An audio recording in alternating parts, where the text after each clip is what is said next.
L'actualité en Côte d'Ivoire qui intéresse, qui préoccupe. On sait que nous sommes dans une année électorale de ce côté-là. D'abord déjà cette réaction, peut-être en tant que justement secrétaire général du COJEP, votre leader Charles Blé Goudé n'est pas autorisé à briguer justement à participer à cette élection présidentielle, à présenter une candidature. Comment est-ce que on accueille cela au niveau du COJEP et est-ce que cela a été une surprise lorsqu'on sait quand même que M. Charles Blé Goudé faisait déjà l'objet d'une condamnation au niveau de la Côte d'Ivoire? Merci, madame. Cela n'a pas été véritablement une surprise pour nous de ne pas voir le nom de Charles Goudé figurer sur la liste électorale, mais on espérait vraiment que les choses pouvaient être autrement.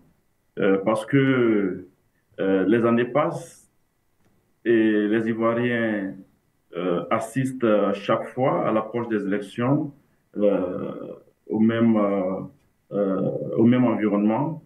Et donc, cette fois-ci, on avait vraiment espéré. Malheureusement, le nom de Charles Goudé ne figure pas sur la liste électorale. Donc, c'est un sentiment de frustration, en réalité, pour nous, militants du COJEP, mais aussi pour l'ensemble des Ivoiriens. Parce que l'absence du nom de Charles Goudé sur la liste électorale pose beaucoup de problèmes. D'abord, c'est un problème de démocratie, c'est un problème de droit, un problème de justice, un problème de l'image par rapport à l'image même de notre pays, la Côte d'Ivoire. On aurait vraiment espéré que les autorités ivoiriennes prenant la pleine conscience de ce que nous devons nous asseoir pour discuter et organiser des élections inclusives fassent l'économie de cette situation malheureuse. Parce que figurez-vous, Manuela, Oui. que Charles Goudé a été envoyé à la CPI par la volonté des autorités ivoiriennes Mm. qui ont estimé que les conditions n'étaient pas réunies en Côte d'Ivoire pour juger Charles Goudé. Ils ont donc transféré Charles Goudé à La Haye pour être jugé. Charles Goudé a été jugé, acquitté et blanchi. Dans le même temps, on le juge en Côte d'Ivoire ici pour les mêmes faits. Or, il y a un principe fondamental de droit qui dit que nul ne peut être jugé pour les mêmes faits. De surcroît, la Côte d'Ivoire est partie prenante de ces instruments internationaux, la CPI, et donc ça donne le sentiment que la parole publique même ne compte pas. Parce que la parole de la Côte d'Ivoire, c'est que je ne peux pas juger mon national, je l'envoie à la CPI pour plus de transparence, pour plus de justice équitable, et cela a été fait. Charles Goudé a été acquitté. On le juge en Côte d'Ivoire ici en violation flagrante de ce principe fondamental qui stipule que nul ne peut être puni deux fois pour les mêmes faits. Or, Charles Goudé a été jugé en Côte d'Ivoire ici pour les mêmes faits. Deuxième élément, il a été jugé par contumace. Ce qui veut dire que tout s'est passé comme si on ne savait pas où se trouvait Charles Goudé. La même Côte d'Ivoire qui a envoyé Charles Goudé à La Haye le cherchait ici pour notifier l'acte de comparution, et le commissaire de justice est allé dans l'ancien quartier de Charles Goudé, le chercher, demandant à ses voisins où est Charles Goudé. Dit-il, ses voisins auraient répondu qu'ils ne savent pas où Charles Goudé se trouve. Et pourtant, le procès de la CPI est de notoriété publique. Mm. Ça a été en direct, tout le monde l'a vu, et ça ressemble à de la comédie politique. C'est vrai que la Côte d'Ivoire est un grand pays en matière d'humour. Vous connaissez nos grands humoristes, Agalawal et tout le reste. Mais là, on ne savait même pas que les acteurs politiques ivoiriens, l'appareil judiciaire ivoirien, pouvaient s'abonner à ce humour-là. Parce qu'on ne peut pas chercher quelqu'un là où il ne se trouve pas, alors qu'on sait qu'il se trouve à la CPI par notre volonté. Vous voyez pourquoi je dis que cette question, cette affaire pose beaucoup de problèmes. Oui. L'image de la Côte d'Ivoire, qui est partie prenante à ces traités, qui ne les respecte pas, Et nous qui avons ce cœur qui bat pour la patrie, quand notre pays se présente ainsi à la face du monde, à la limite, on a honte. On a honte. Qu'est-ce que le monde entier pense de la justice ivoirienne, ce visage-là? Du coup, souvent, je me demande qui va juger les juges qui se permettent de s'amuser avec les Ivoiriens, s'amuser avec la démocratie, qui va les juger? Et quand nous parlons de l'amnistie pour évoluer, pour effacer ces faits, ce n'est pas seulement pour Chablé Goudé, hein. Ça Oui. concerne tous ces acteurs de l'appareil judiciaire qui se livrent à des spectacles condamnables. Donc nous disons qu'il faut essayer de passer l'éponge sur ces faits, demander une amnistie. Ce n'est pas seulement pour Chablé Goudé, parce que c'est gravissime ce qui se passe. Qui va les juger? Des gens meurent. Les Ivoiriens meurent, on coupe des têtes à la violence électorale par le fait des acteurs de l'appareil judiciaire, de la CEI, qui ne mesurent pas le poids de leurs responsabilités. Alors il faut que des dispositions soient prises pour effacer, pour évacuer ces contentieux, pour aller à la paix, parce que la démocratie, ce n'est pas une minorité, ce n'est pas choisir ses adversaires politiques, ce n'est pas choisir qui peut être candidat face à moi. Ici, on a le sentiment que le pouvoir ivoirien est dans un processus de trier des candidats sur le volet, choisir qui doit être en face d'eux. Mais la démocratie, c'est quoi? C'est la loi de la majorité. Nous ne sommes pas dans une monarchie, ce n'est pas une aristocratie. La République, la démocratie, c'est la République, où on donne la chance aux plus petits des citoyens pour être candidat, où on donne la chance aux plus petits des citoyens pour choisir. Mais quand on a un pouvoir hyper présidentialiste, où le gouvernement décide, fait et défait, et se dit que rien ne va arriver, il peut faire entraîner des troubles graves, la violence, et puis rien ne va arriver. Ce n'est pas juste. Nous ne sommes pas dans une démocratie. Nous sommes ce que j'appelle dans une oligocratie, dans une nanocratie, pour dire qu'il s'agit en réalité d'une absence de démocratie. Parce que ça, ce à quoi nous assistons en Côte d'Ivoire, ce n'est pas de la démocratie. C'est un spectacle digne d'un cirque qui n'est pas à la hauteur de la Côte d'Ivoire, qui est un grand pays, qui est aimé de tous, qui est suivi de tous, parce que nous sommes les champions quand même d'Afrique, hein. Et c'est un pays que le monde entier admire, mais si du côté politique, on veut regarder, c'est toute une poubelle. Et la classe politique n'est pas à la hauteur de l'attente des peuples africains, du peuple de Côte d'Ivoire. Et je pense que dans une moindre mesure, à un moment donné, les Ivoiriens, toutes tendances politiques confondues, qu'ils soient du RHDP, du PDCI, du COGEP, du MGC, vont Oui. se révolter face à ce spectacle. Et c'est pour cela que j'en appelle au sens de la responsabilité du pouvoir. Il n'est pas encore tard, on peut toujours s'asseoir pour discuter et trouver des solutions pour aller à des élections inclusives et apaisées. C'est le sens de la mise en place de cette coalition pour une alternance pacifique en Côte d'Ivoire. Effectivement, effectivement, vous faites bien de mentionner cette coalition qui a justement été créée, on l'a rappelé tout à l'heure. On y trouve d'ailleurs de grandes figures, hein. En l'occurrence, déjà, votre leader, Charles Blé Goudé, Madame Simone Eviette Gbagbo, Afi Nguessa, entre autres, et Abdoulaye Thiam, si je m'arrête là. On rappelle qu'il y a plusieurs partis d'opposition qui y ont adhéré. Et vous avez tout à l'heure parlé justement de cette amnistie. On a suivi Madame Gbagbo réclamer effectivement cela. De prime abord, la création de cette coalition, quel a été l'objectif? Est-ce une sorte de revendication d'un certain nombre de choses en ce qui concerne cette présidentielle, ou alors une coalition qui se prépare à la présidentielle, à présenter peut-être un candidat? On n'en est pas encore là pour l'instant. Cette coalition est une coalition non idéologique, à but a priori non électoraliste. L'objet principal de la création de cette coalition, c'est de créer des conditions pour une élection inclusive et apaisée. C'est donc pour protéger la démocratie et militer pour que des réformes qui puisse amener la Côte d'Ivoire à améliorer son système électoral soit mise en place.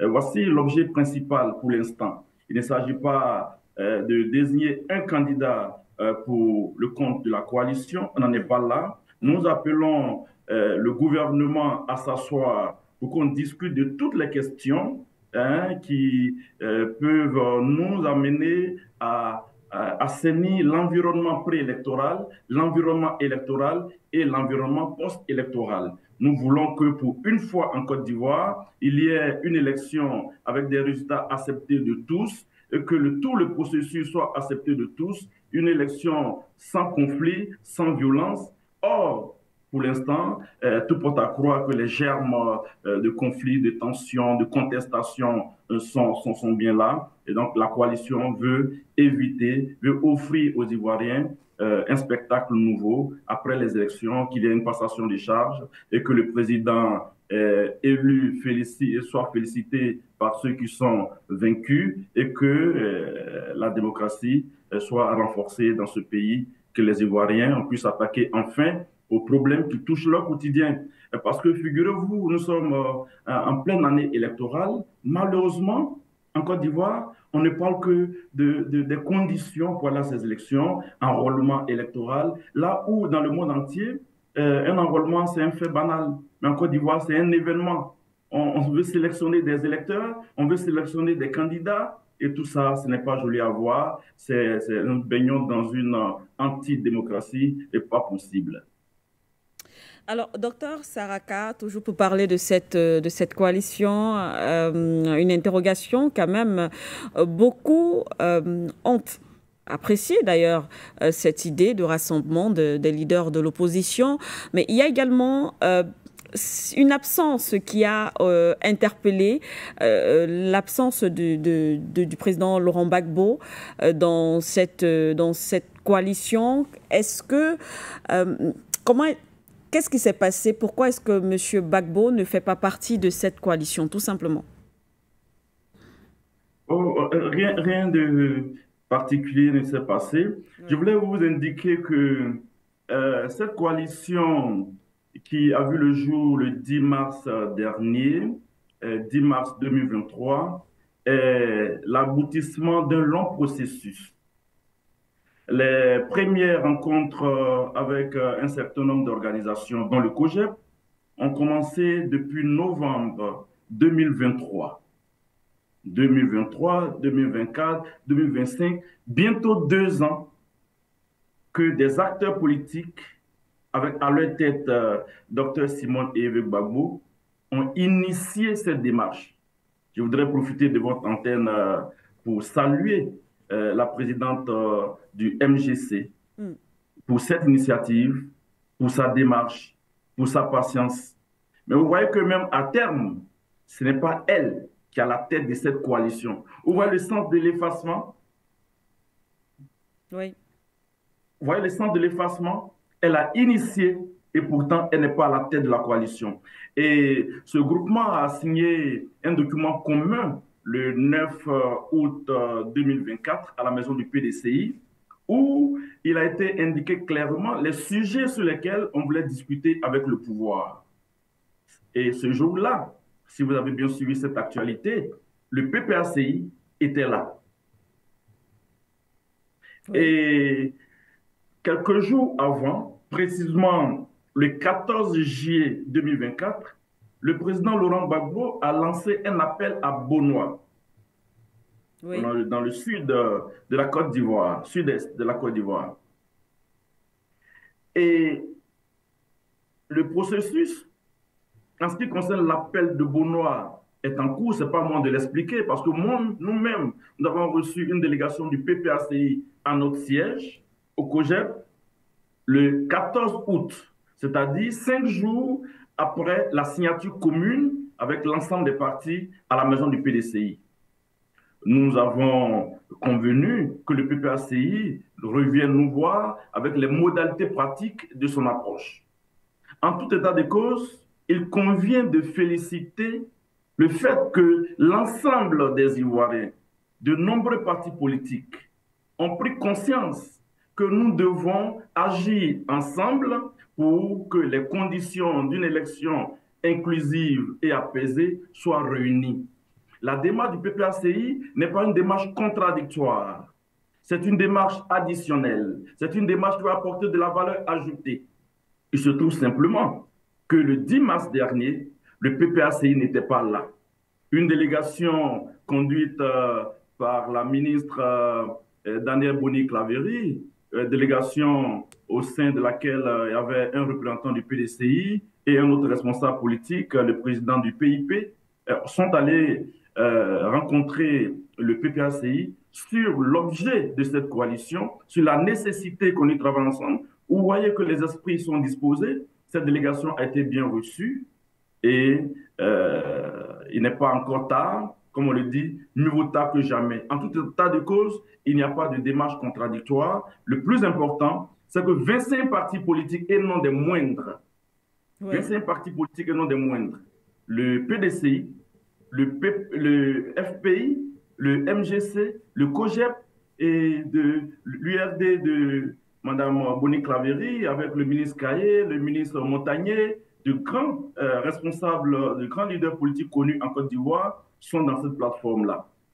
Donc, je pense qu'on ne peut pas parler d'une absence décevante du PPACI. On ne peut dire que simplement, le constat est que le PPACI n'y était pas. Nous ne sommes pas encore arrivés au terme du processus global. Nous ne sommes pas encore arrivés au terme du processus global. Avant peut-être de passer la parole à notre invité ici sur le plateau, peut-être pour réagir, Dr Saraka, une autre interrogation avant de revenir sur le plateau en ce qui concerne la révision de la liste électorale. C'est également l'un des points, en tout cas, que vous, au sein de cette coalition, vous revendiquez à ce niveau-là. Qu'est-ce que vous reprochez justement à cette liste électorale? Que reprochez-vous au gouvernement? Ok, madame, figurez-vous que déjà, avant que nos équipes, parce que nous avons une commission électorale au sein de notre parti, chaque parti aussi a son organe technique, sa structure technique, nous allons analyser de fond en comble pour répondre plus précisément à cette question. Mais déjà, de nombreuses anomalies sont constatées. On a des personnes non inscrites qui ne sont pas allées se faire enrôler sur la liste électorale, mais dont les noms se trouvent sur la liste électorale. On a des personnes décédées dont les noms se trouvent sur la liste électorale, mais pas sur le lieu de vote au moment où ils étaient vivants, ni sur leur lieu de résidence, mais ailleurs, dans tout autre endroit de la Côte d'Ivoire. Et il y a des anomalies comme ça qui sont constatées. Mais le constat majeur, madame, c'est qu'en Côte d'Ivoire, nous avons une population de 30 millions d'habitants et avec 22 à 23 millions d'Ivoiriens. Ceux qui sont en âge de voter tournent autour de 13 à 14 millions. Et nous avons pour l'instant une liste électorale de 8 à 9 millions. Vous voyez que près de 5 millions d'Ivoiriens ne sont pas sur la liste électorale, alors que nous sommes en démocratie. La démocratie, c'est le nombre. Et la CEI a procédé à un enrôlement du 9 octobre dernier au 17 novembre, environ moins d'un mois, et elle a enrôlé moins d'1 million d'Ivoiriens pour un objectif de 5 millions qui était visé. Nous pensons que dans la vie, lorsqu'on se fixe un objectif, on doit se donner les moyens pour atteindre cet objectif, ce qui n'est pas le cas actuellement. Et la CEI se refuse d'organiser le recensement pour 2025, là où le Code électoral de Côte d'Ivoire, en son article 6, alinéa 3, stipule que ce recensement doit être annuel. Il revient donc à la CEI de prendre toutes les dispositions nécessaires pour rendre cela possible. Parce que la loi des finances 2025 a prévu un financement pour cet enrôlement. Et c'est nous qui les avons engagés, la Côte d'Ivoire, qui les avons mis en mission pour recenser le maximum d'Ivoiriens pour des élections bien organisées. Ils ne peuvent pas s'autoriser de se permettre de faire ce qu'ils ont envie de faire. Ils doivent faire ce que la Côte d'Ivoire demande, ce que la majorité demande, ce que les partis politiques demandent.